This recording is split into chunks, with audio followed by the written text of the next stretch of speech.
All right, so would you guys like another day to work on your homework? Yes. Yes. Josh? Okay, so you can turn it in tomorrow before the close of business. My office hours go until, what is it? 4:30. 4:35. 4:35. So you have till 4:35 to bring your homework in. A couple reasons for that. Number one, your grader's not going to touch it before tomorrow anyway. Number two, I don't have a solution written, so it's not like I'm itching to post something. So what's another day? I guess another day is you finish three more of the problems, right? I mean, I don't know, something like that. All right, so I'm taping this lecture because one of you told me that you couldn't make it because you weren't feeling well. And so if it's ever the case that you're not feeling well and you know you're in this lecture, just tell me. I'll try to take this for you. I can't usually do that, but this semester I have David is usually around so she can help. Okay, so let me get started. The general Pell equation. So section 5.4 basically is where we are, which is the Pell equation, which again isn't really Pell's equation. And this is for n greater than or equal to 2. All right. So essentially we're trying to solve x squared minus n y squared equals to 1. That's the, essentially we're looking for solutions to that, all right? Now, the interesting thing is that most of what we can do, I mean, okay, so if you read Stillwell, he does it very pedagogically sound, like he does a little bit of algebra that you're comfortable with, and then he kind of builds his way up to what I'm about to say. I'm going to take what he did and turn it around exactly backwards. I'm going to use what he has at the end of the section, at the beginning, and I'm going to show you how it streamlines the arguments. All right? So if you read Stillwell, you'll really get a different perspective than the one I'm giving today. But here it is. So there are two main objects we can use to study x squared minus ny squared equals 1. The two things that are really useful to study this are the integers adjoined with the square root of n. Now, I called these things algebraic integers in the last class. That's not wrong, but it's not right. I mean, what do I mean? Okay, so for example, you could say that complex numbers have the form di. I mean, or you could say numbers of the form b times I are complex numbers. That's true, right? But does every complex number have the form b times I? No.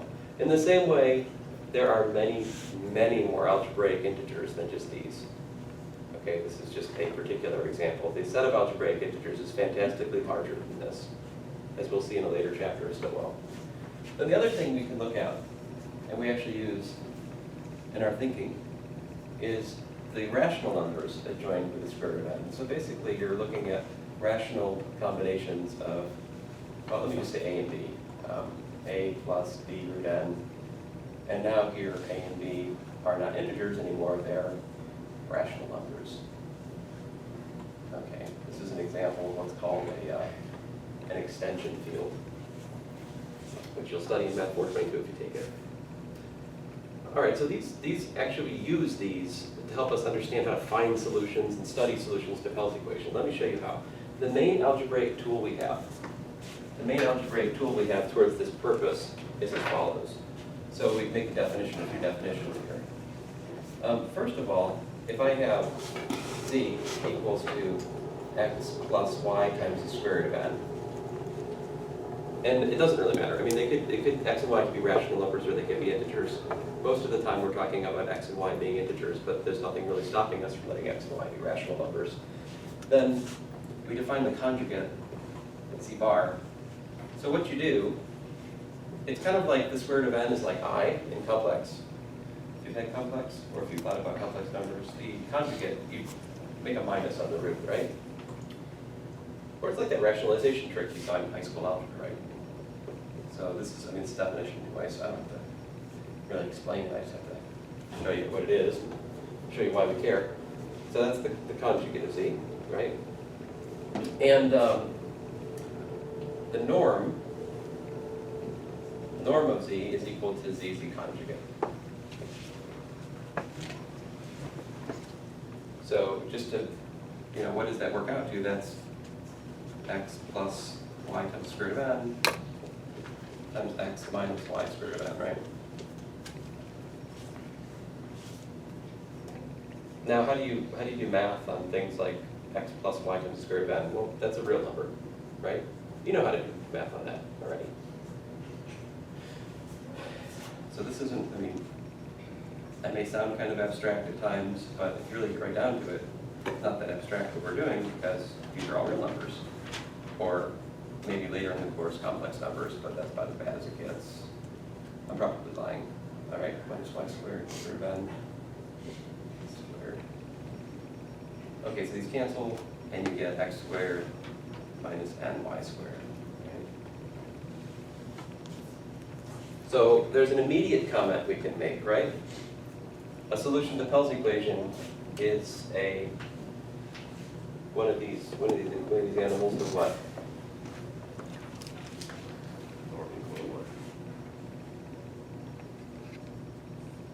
So x squared, let's see here, x plus y times the square root of n, corresponding to x comma y, right? Solves x squared minus ny squared equals to 1.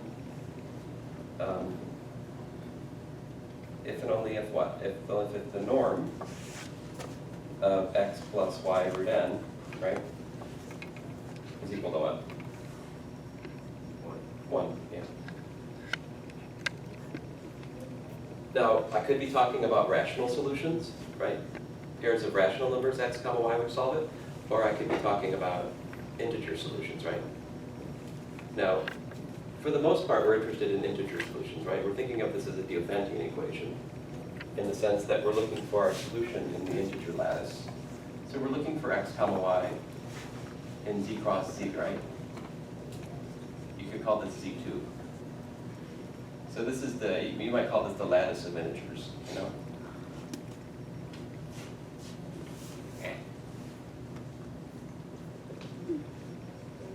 Lattice of integer points. So it's this discrete spectrum of dots that fills the plane, right? We're looking for solutions in there. Okay, so that's comment number 1. Now, that alone wouldn't be that interesting, right? But there's a proposition I can say here. Number 1, I can tell you that z times w, the conjugate of that is equal to conjugate of z times the conjugate of w. And number 2, I can tell you the norm is multiplicative. The norm of zw is the norm of z times the norm of w. All right, so that's our next goal, is to prove these two simple facts. All right, so first of all, the proof of zw. So, and look, this is for what? I'm saying for z and w in Q adjoint root n.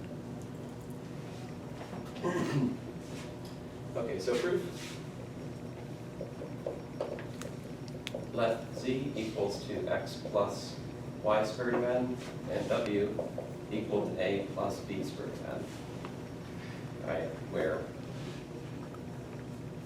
a, b, x, and y are rational numbers. Right, and then consider, first of all, we'll calculate the norm of z bar times w bar, see what we get. All right, so z bar times w bar is what? It's x minus y squared root of n, a minus b squared root of n, and you multiply. What do we get? See, I get x times a, minus minus bx squared n. I'll just distribute in Laplace terms. Minus ya squared root of n plus yb squared root of n squared. However, we're going to FOIL this thing out. And then you can collect terms, all right? Last time we proved that if I collect all the terms which are next to the root n and all the terms which are not, there's a unique way in which that can happen. In other words, x and y uniquely describe z. there's no other pair x prime plus y prime square root of n, which is different. Unless that's different. I mean, that's the unique description of z, that x and y. We proved that last class. Okay, so I got xa plus n dy, right? Plus, minus. What we got here? Xb plus ya. I mean, however you want to. These numbers commute, right? So like I can write it a couple different ways, but there it is. There you go. That's number one. Let's call that Roman numeral 1. And then on the other hand, you can just calculate ZW and take the conjugate, right? So what's Z times W?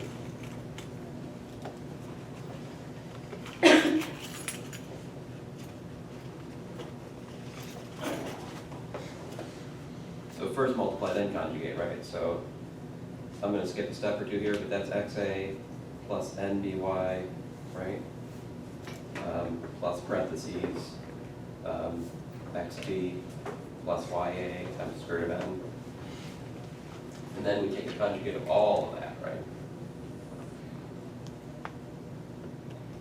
What's that give us?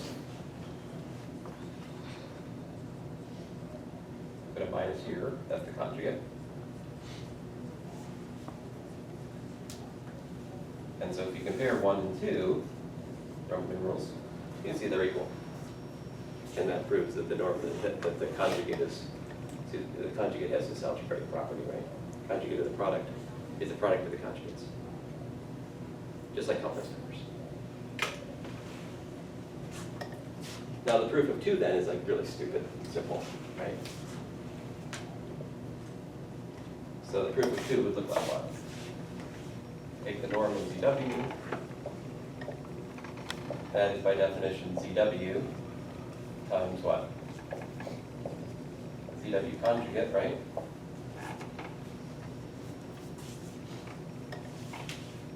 So that's what? That's ZW, Z bar W bar, which is ZZ bar, WW bar. But hey, that's what? Norm Z, norm W, right?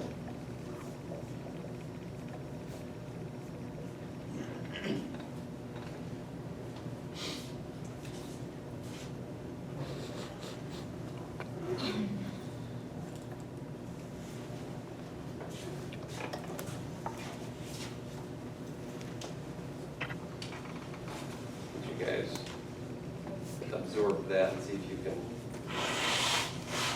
catch up with me here. Any questions about what we're doing? Again, I'm trying to develop a little bit of algebraic machinery so we can just solve this thing with one foul swooping algebraic move. It's like, oh. Eventually, we're trying to solve this. So what I'm trying to do is build a machine that we can argue once we get one solution, we get all solutions. Like we saw last time in the 2 case. I may have already proved this actually in the nth case last time, but I'm showing you the better way of thinking about it. Are we good so far? Okay.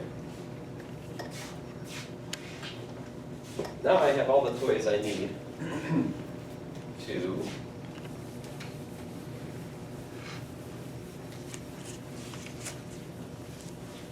go over the theorem of Brahma. I can't say it. Mr. Gupta there, Brahma Gupta, say Mr. B. All right, so theorem, if x1 plus y1 root n, no, that's not how I want to say it. If x1, y1, x2, y2, solve x squared minus ny squared equals to 1, then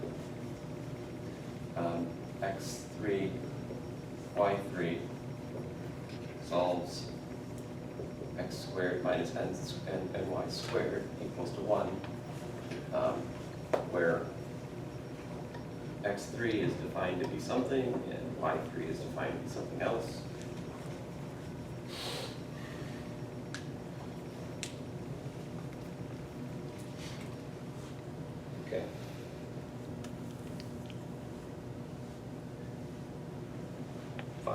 tell you what the things are. So the x3 is actually going to be x1, x2 plus n times y1, y2. And the y3 is going to be x1, y2 plus x2, y1.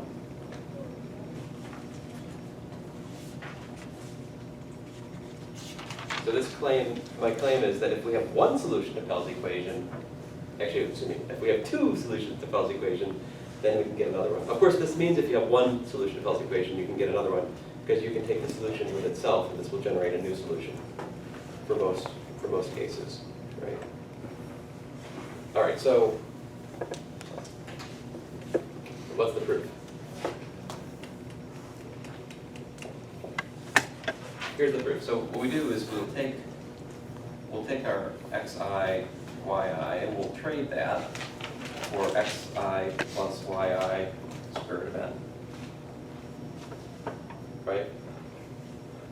And the fact that these have norm 1.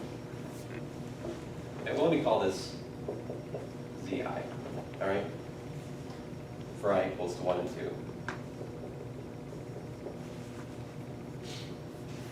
Now, to say that this is a solution to Pell's equation, it's to say that this has norm 1, right? So norm of z1 equals 1, and norm of z2 is equal to 1.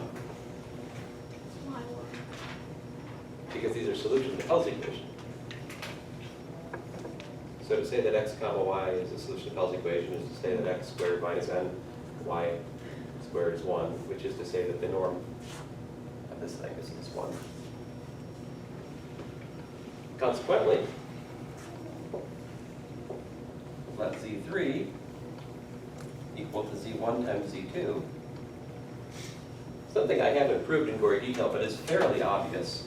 If I take two numbers of the form x plus y times root n and a plus y times root n, we get another number of the form a plus, something plus something else root n, where the something and the something are integers, right? The proof of that is staring us in the face over here in this work, right? I took the product of two things that were like an integer plus a root, a square root of n times an integer, and we got yet another thing, which was the sum of integers and integers times root n. So I do need that in order for this to make sense, but it's clear it makes sense. We proved it back there early. It's part of what we proved. Anyway, so no. The norm of z3 is what? It's the norm of z1 and the norm of z2. But what are those? This is 1. This is 1. So 1 times 1, 1. Which shows you that the product of these particular kinds of algebraic integers is once more an algebraic integer in the same form of these with norm 1. With respect to with this choice of n, everything's with respect to this choice of n, right? Where n is some natural number larger than 2. More than this, though, you can see from this calculation over here, if you think of x equal to x1 and y equal to y1, and a equals to x2 and b equals to y2, if you just look at these formulas over here, you'll see it's exactly, but let me write over here. So z3 is equal to x1 plus y1 root n times x2 plus y2 root n. Multiply that out, what you get? You get x1, x2 plus n times y1, y2 plus parentheses x1, y2 plus x2, y1 times the square root of n. But remember, the coefficients of an algebraic integer of the form we're talking about today uniquely define it, right? So this must be what we call x3, and this must be what I'm calling y3. And the fact that x3 comma y3 solves as a solution to Pell's equation follows immediately from the fact that it corresponds to a number with norm 1.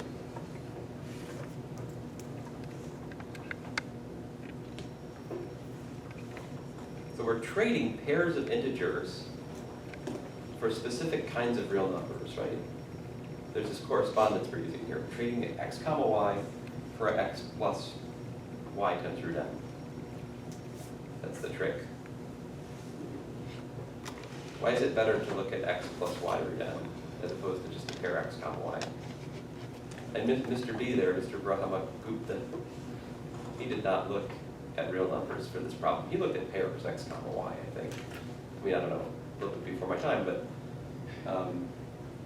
probably he solved this, which is gory algebra, like I was showing you last time. I mean, you can propose these formulas, right? And you can just work it out. You can square it and then subtract twice the square of that. Assume that the Pell's equation holds for x1 and y1 and x2 and y2 respectively, and then you can do algebra and work it out. That's what Stillwell does. That's what I did last class, right? But do you see the benefit of this way of thinking I'm showing you today? So what? So now we know that if we have two solutions to Pell's equation, then I can create another one. It's more than that, though, guys. To really appreciate the notion of this algebraic integer way of thinking, we have to really, let me show you how to really embrace the concept. Let's look at n equals 3. Let's look at an application here, all right? So consider x squared minus 3y squared equals 1. So to get started, we got to find a solution. Last time you guys guessed the solution for n equals 2. Can you guess the one for n equals 3 today? 2 and 1. What's that? 2 and 1. 2 and 1? Let's see here, 2 squared minus 3 times 1 squared. I think we have a winner. Oh, wait a minute. I'm an idiot. 2 squared is in fact 4. I was like, 2 minus 3 is 1. Yes, 1. Okay. So basically that means that we can look at this pair 2 comma 3, right? What I'm telling you, philosophically, is it's better to think of this as 2 plus 3 times the square root of 3. I'm an idiot. I will eventually learn the meaning of words. 1? Is a 1 there? There's only 1 here. Okay. Right, so to say that you can compose solutions is really just to say that if I take 2 plus root 3 times 2 plus root 3, I get a real number. This would be a new real number, right? Which corresponds to a solution of x squared minus 3y squared equals to 1. And do you know how to multiply those? Yes. You don't have to memorize this, like, whatever. These formulas are great and all, but who cares? Like, you don't need to remember these. You just need to know that this is the correspondence, and you can find the new solutions by doing stuff you've known since, like, I don't know, 5th grade, 4th grade, whichever grade it is you learn this stuff in. All right, so 4, what do I got? I got 4 plus 4 times the square root of 3 plus 3, I think. Did I do that right? Yes. I mean, FOIL it out. Square root of 3 squared is 3. Anyway, clean it up. You got 7 plus 4 root 3. And then the dictionary between this and the actual solutions on the integer lattice is very simple. That means that the solution in Z2 is 7 comma 4. This element of Z2, the integer lattice, that's the solution of Pell's equation. I mean, does 7 plus 4 root 3 solve Pell's equation? No. 7 plus 4 times the square root of 3 does not solve Pell's equation. But it corresponds to a solution of Pell's equation. You see? There's a correspondence. The correspondence is that double arrow I wrote. Do you want me to make it more formal? I could just slap a Greek letter on it.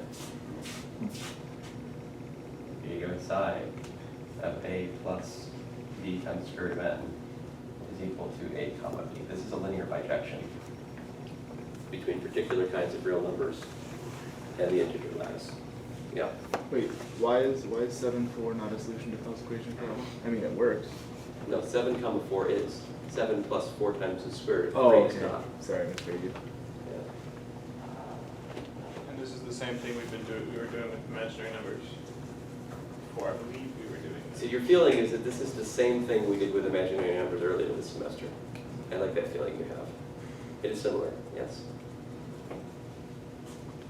It's the same bag of tricks, yes.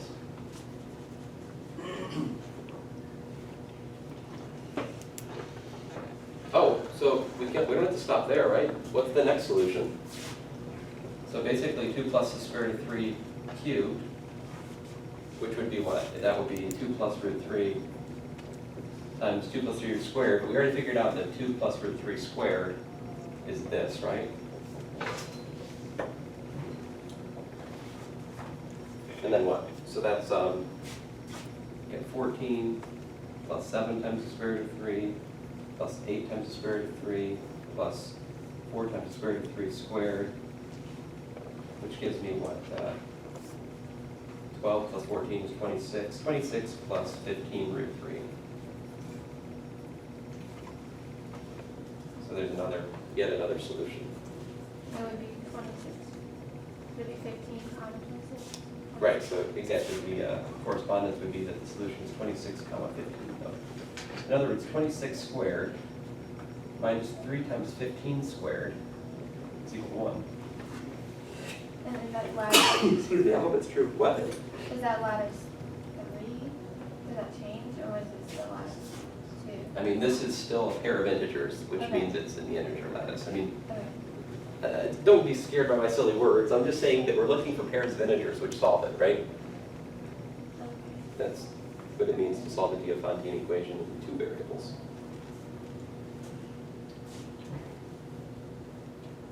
So this Is is, that true? I'm kind of worried. I mean, 15 squared is 225, right? 225 and 3 is 675. So 26 squared is 6 times 676. 26 gives you a 2, and it's not gonna. what's 26 squared? It's I bet 676. Woo! I just calculated 3 times 15 squared is 675. So 676 minus 675 is 1. Phew. That was very good for a second. so this is based off I equals 1 and I equals 2. You can't use it for any two. Oh, 1 and 2 were just labels here. Any 2 solutions, it's argument. If I have any 2 solutions for Pell's equation for a given n, I can multiply the corresponding real numbers, and that will show me yet another solution to Pell's equation. Any two? Any 2 solutions, yeah. Okay, which is why Z1 times Z1 gave you a correct solution there. Right, yeah, if I just have 1, I can build another by multiplying it by itself, yeah. Yes. So like, when we got 26 comma 15, like we can multiply like 26 plus 15 square root of 3 times 2 plus square root of 3, or times 7 plus 4 square root of 3, or times itself, and all 3 of those give us 3 different In fact, yes. new ones. Okay. Yeah, yeah. In fact, you can show that an arbitrary solution, if I have x plus y times the square root of 3, okay? Turns out that the solution will have the form 2 plus the square root of 3. 2 plus the square root of 3 to the n power. First on that. That's not quite true. There's a little bit more than that. If you allow me n to be not just a number, but also 0 or minus or negatives, then it's everything. What do I mean by n equals to 0 or negative n in this case? But let me just, cases, all right? In the case that n is an integer, positive integer, it's what we've been exploring. We looked at n equals 2 and n equals 3, right? So that really is this 2 plus square root of 3 to the n power. That's a great question, Jordan, for n in the natural numbers. Now, if n equals to 0, that's easy, that's just 1. All right, so this would, this corresponds to which solution? It corresponds to the 1, 0 solution of Pell's equation. Is 1 comma 0 a solution of Pell's equation? Yes. 1 squared minus n times 0 squared is it 1? It's 1, right?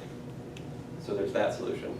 And then this, then the question is, what would minus n mean? I say it's actually 1 over 2 plus square root of 3 to the minus n, let's say, if n is less than 0.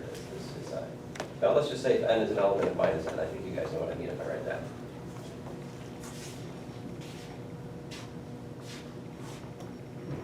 I haven't justified that yet. So what I'm really arguing is that if you look at the real numbers, if you look at the set of real numbers which correspond to solutions to Pell's equation, they form a multiplicative group, which is simply powers of this basic fundamental solution. It's a claim. The solutions to x squared minus ny squared equals to 1 correspond to the set a plus b times, well, a plus b root n to the k power such that k is an integer.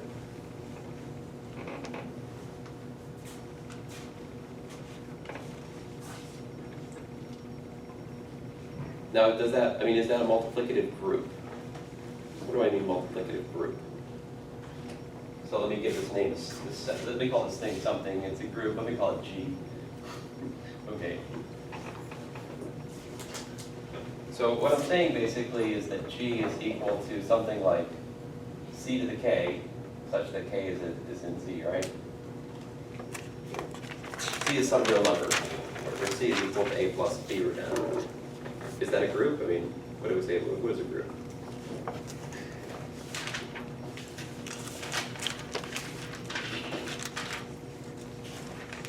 We need 4 things, right? Closed. So if I take 2 things in G, right? If I take c to the k and c to the k1 and c to the k2 in G, then c to the k1 times c to the k2 is what? K1 plus K2, right? Laws of exponents. Is that again in G? Yeah, it is. So it's closed under multiplication. What's the identity? Yeah, what's the identity here? 0. Yeah, K equals 0. So c to the 0 is the number 1 by usual laws of exponents. And that's in G, and that definitely serves as the rule. 1 times c to the k is equal to c to the k times 1 is equal to c to the k. So it definitely serves as the multiplicative identity in the group. And how about inverses? Has to equal 1. G times G inverse has to equal 1. Right, we need to find, if I have ck, I have to find some multiplicative inverse, right? Which is equal to 1. C to the k is an arbitrary thing in this group, right?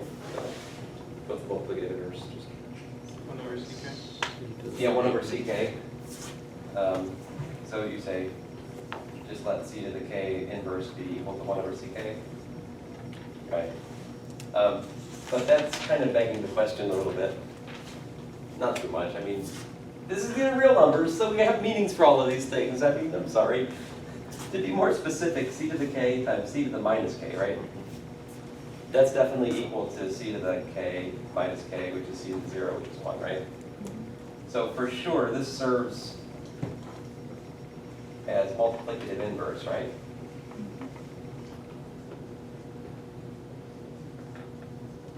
Of c to the k.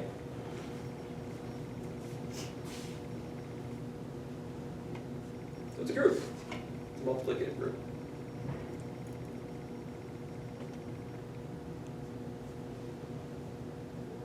Did you say there were 4 things? 4 things. Oh yes, closure, identity, existence of inverses. Oh, and the 4th thing, which is the most technical, but Associativity. associativity, yeah. But why is it associative? Well, we're talking about multiplication of real numbers, right? so that's associated. That's kind of a non-event.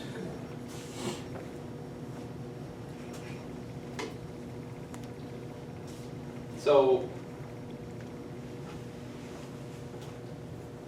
there's some technical questions to beg here, right? Like, how do you know that there's a small, like, how do you know that there's a smallest sort of C, right? Like, there's like a fundamental C. Like, how do you know that the C I've chosen is not like C squared? You know what I mean?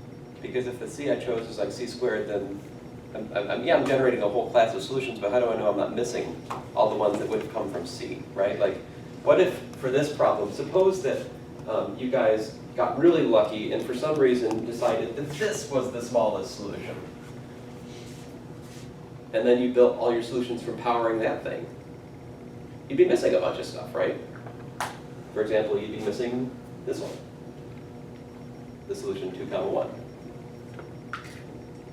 Right? So to make this claim successful, you have to prove that there exists some like fundamental solution to Pell's equation of smallest positive A and B. And from that, you can build everything else. Yeah. Does this mean if you know the smallest one, then you know all of them? Yes. So then there wouldn't be such a thing that there could be another set of integers that wouldn't be a multiple of the first and smallest one. Right. Okay. Because there's this group structure that we've discovered. In fact, it's a cyclic group in the sense that you can generate everything from a single element. But this is a cyclic group. That means it's generated by that fundamental thing. See, once you find that fundamental generator, you find everything. That's what makes it so easy in some sense to solve Pell's equation. But the hard part is to find the generator and to prove it is that fundamental generator. You're not like just generating parts of the solution missing the other parts, right? So you see the problem? But, you know, I think we should stop and appreciate. What do these inverses look like for positive K, though? Like, we didn't, what would the inverse, for example, of 2 plus root 3 look like?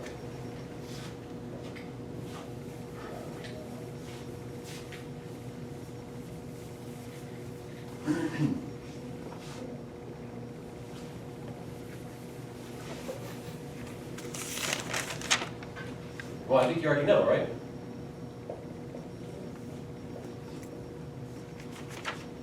What's the inverse of this? It's 1 over 2 plus root 3. I mean, my point is it really is that kind of inverse. And how do you make this into, you rationalize, right?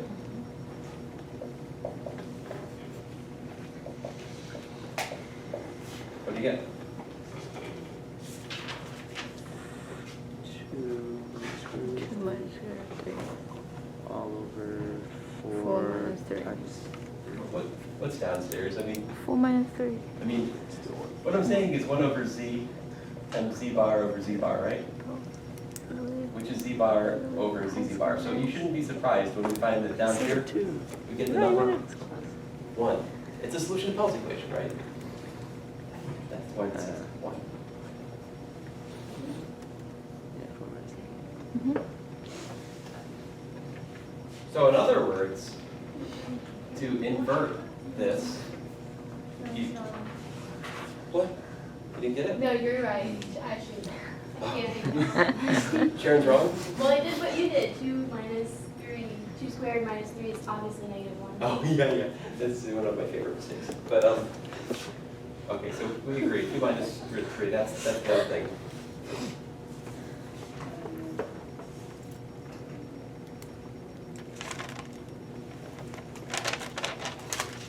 So, what basically he shows that there exists an a plus b square root of n, which is smallest.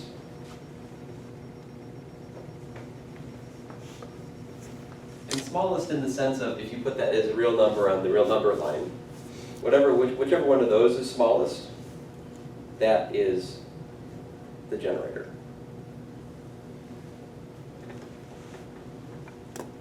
So like this right here, now see that doesn't make sense though, because this is what? 2 minus root 3. 2 minus root 3 is what? Yeah. What's 2 minus root 3 is what? It's 1.7 something? That's positive. I think that's a generator. Arr. My statement is incorrect. Like I said, that's the hard part. Maybe that's the part I don't entirely understand yet. Arr. Oh, let me share with you some things that, in the process of sharing these things with you, it might make things pop out. So,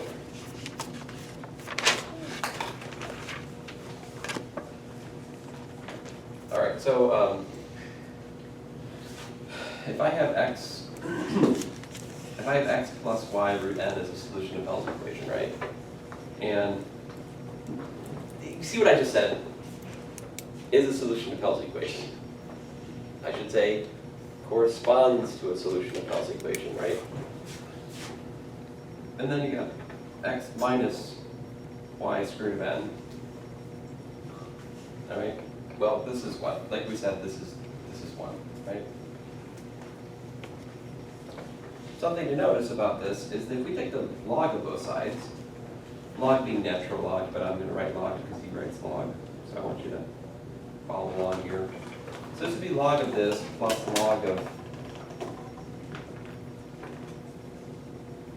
what's the, and then we got log of 1. What's log of 1? 0, right? So what this shows you is if x plus y root n is like the fundamental generator, then the log of the other one has to be less than 0, right? So if this is positive, that has to be negative, and vice versa. Right? See that? That corresponds to the kind of obvious fact, what? If you have the product of this times that is equal to 1, if this one, if one of these is greater than 1, the other one has to be less than 1, right?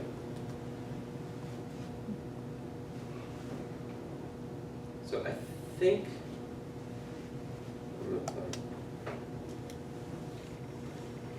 maybe you guys are already trying to correct me because you've read the chapter and you understand it. But if you look at the real number line, right? And you look at the number 1, there has to be like a smallest a plus b root n. And I'm just using a and b as being greater than 0. I mean integers, okay? Natural numbers.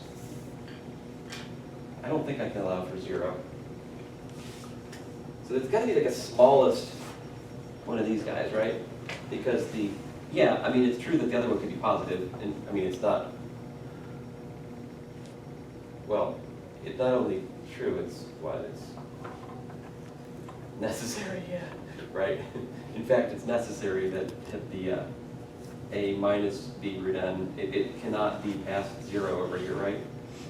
Because if it was, we'd have a hard time thinking, well, if it was, yeah, I mean, if this is positive and this is negative, there's no way you can get 1.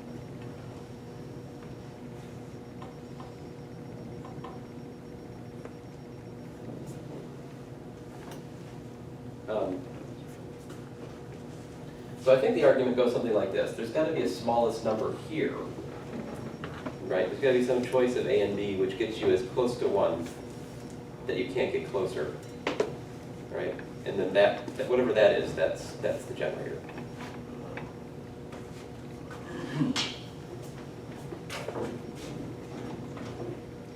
Now he proves this with I mean, he gives you a fairly detailed argument in the case of n equals 2, right? But I want to talk about, so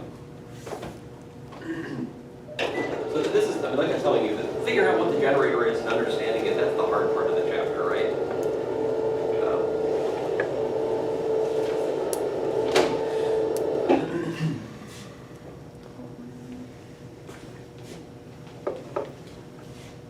So who originally proved that there was always this smallest, like, fundamental solution for arbitrary n?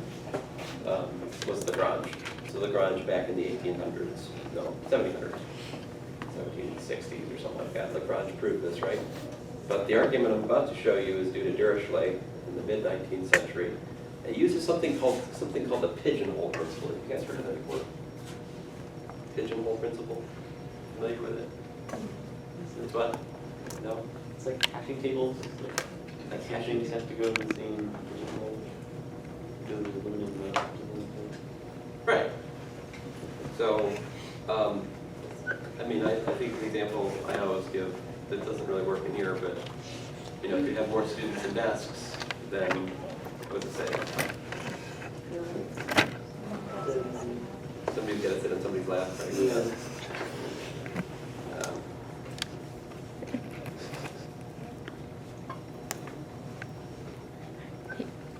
Try not to talk about it too much. I'll invariably solve whichever homework problem I asked you about.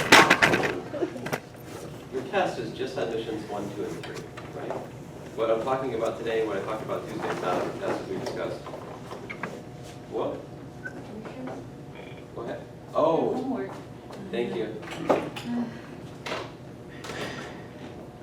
If it like snows on Tuesday, will our test be on Thursday? If it snows on Tuesday, I will be very sad. We will be very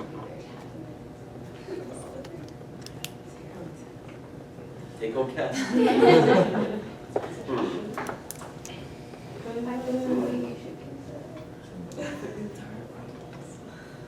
No, I'll probably just shift the test to Thursday. And then I'll tape a lecture that would have been happening on Thursday. So fun. I will get that time back somehow. Let's see here. Saturday class? No. I think I like the idea of just taping a class talking to no one and just leaving you guys come in on Saturday. Yeah, I won't sit there. Okay, so this pigeonhole argument, again, due to the Earth delay around 1840. I can't get over that. That's messed up. Like the fundamental solution to Pell's equation in the case n equals 61 is that. Good gracious. Awesome. That's an exclamation point, thankfully not a factorial. I'm not sure what factorial of a pair means. Okay, so basically, it's such a slick argument. He pretty much, this has got to be the, this is like the floor function of this or something like that, I think. Or is it the ceiling? I think this is the ceiling. It's the greatest integer, which is just above this.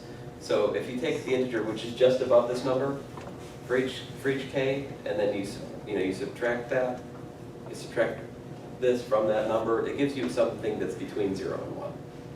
Right? You give me 4.9, I say, okay, I'll take 5. 5 minus 4.9, 1. You give me 4.2, I say the greatest, 5 minus 4.2, 0.8. Give me 3,260.7. I say 300 and, I forgot what number I was talking about. Oh well, you get the idea. Anyway, that's kind of a sneaky use of the ceiling function.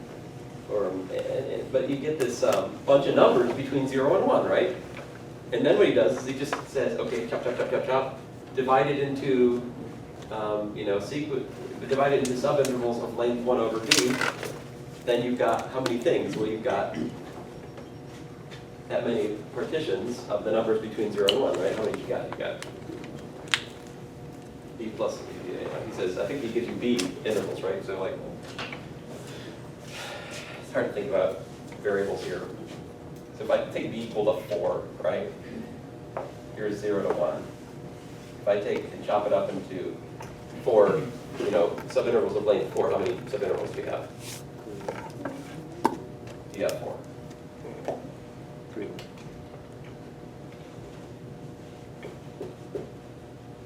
So this is 0.25, 0.5, 0.75, right?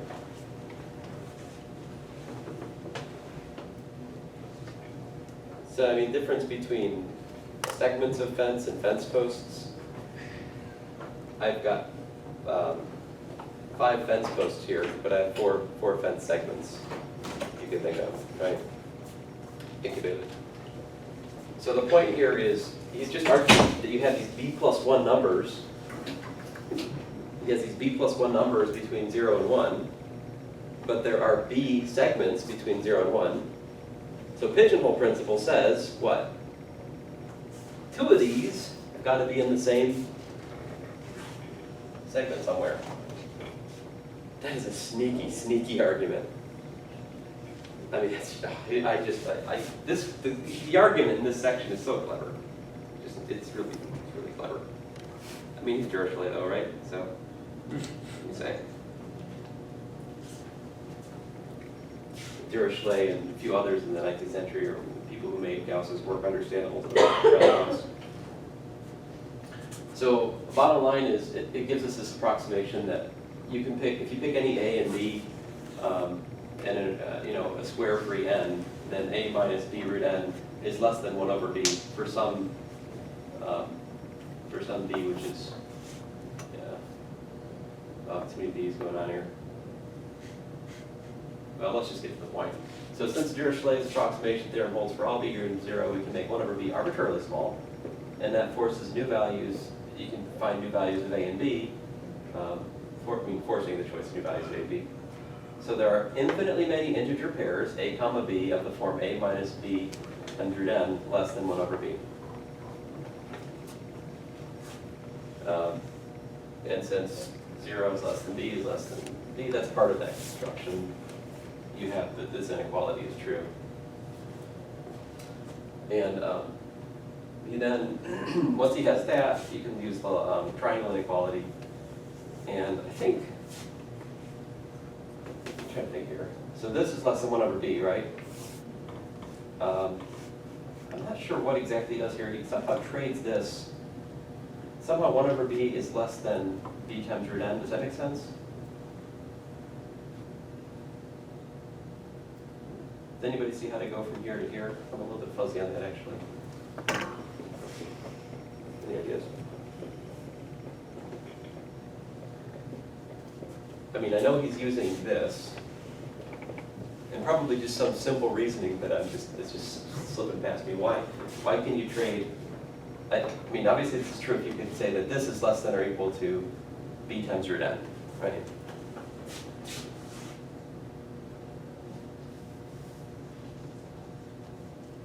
So that's less than 1 over B. Okay, why is that less than or equal to B times root n? Well, if I knew that, then Because 2b root n minus b root n is b root n. So that's just simple algebra. where, what? There's a 2b root n. The A opposite plus by- b root n is equivalent to a minus b root n plus 2b root n.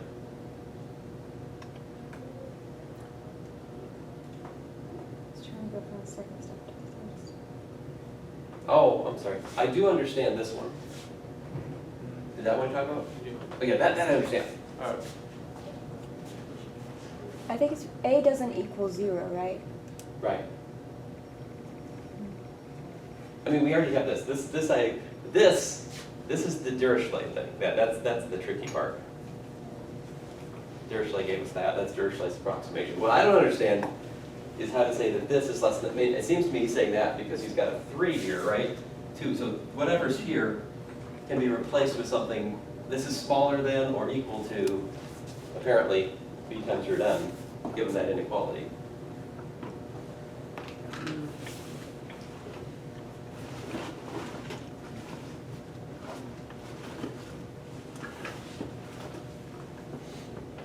I don't know. I'm going to work on it as I write up the notes, so I'm just telling you I don't understand that stuff either.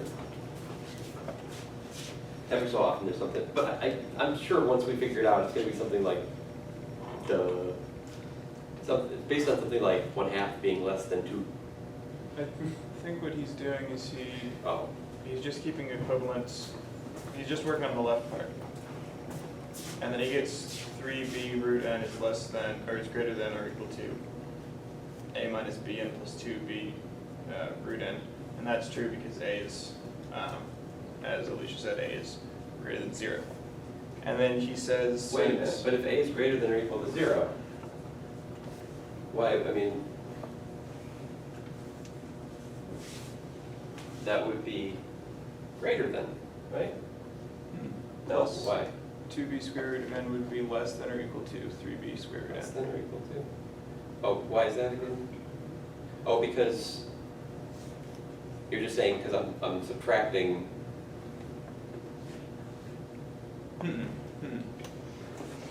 a minus b root n plus 2b root n Yeah. is less than or equal to 3b root n, because a is greater than 0. Well, A, And that's what he's saying right there. 2 and 3. Down here? No, up 1. And then since a plus b root n is less than or equal to 3b root n, you can put that back in the equation up there in 1, and you get a squared minus nb squared is less than or equal to 1 over b times 3b root n. Oh yeah, this stuff down here I understand. It's just that one step I don't get. It's okay. If you see it, good.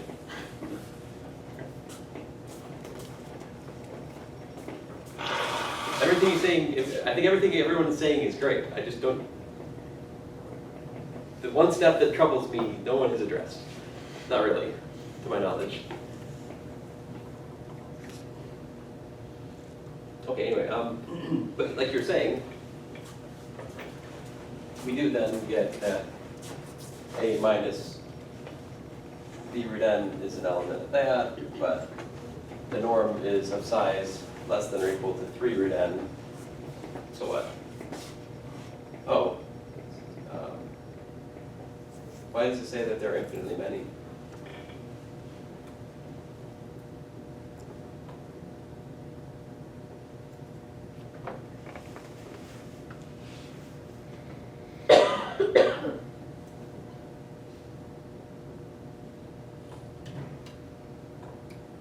It made sense to me earlier this morning when I looked at it.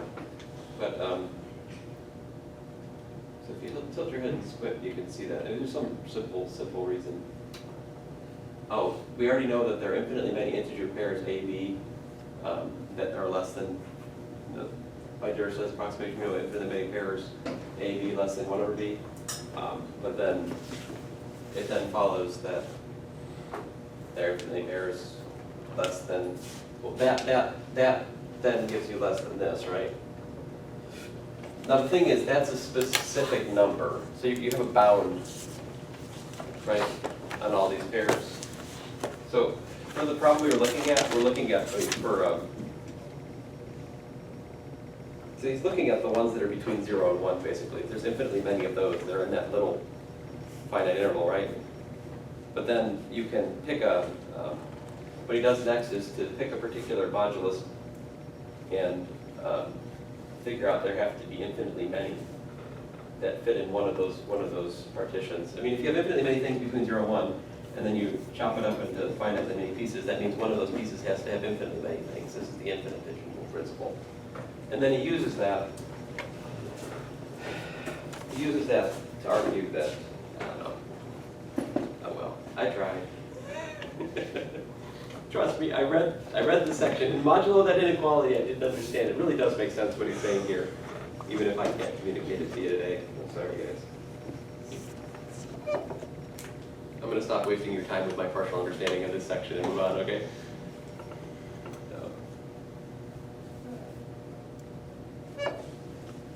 All right. So I'm going to jump ship here.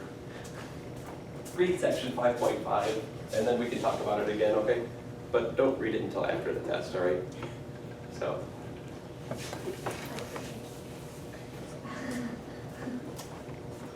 I want to talk a minute or two about quadratic forms.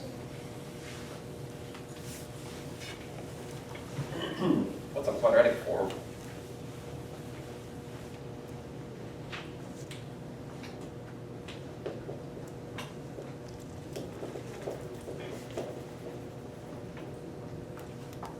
So in two variables, a quadratic form looks like the following. Q of xy equals to something like x squared. Well, let's say ax squared plus b times xy, and then plus cy squared. If I want to avoid fractions, it's convenient to just stick a 2 in here. I don't think he does in section 5.6. So he's got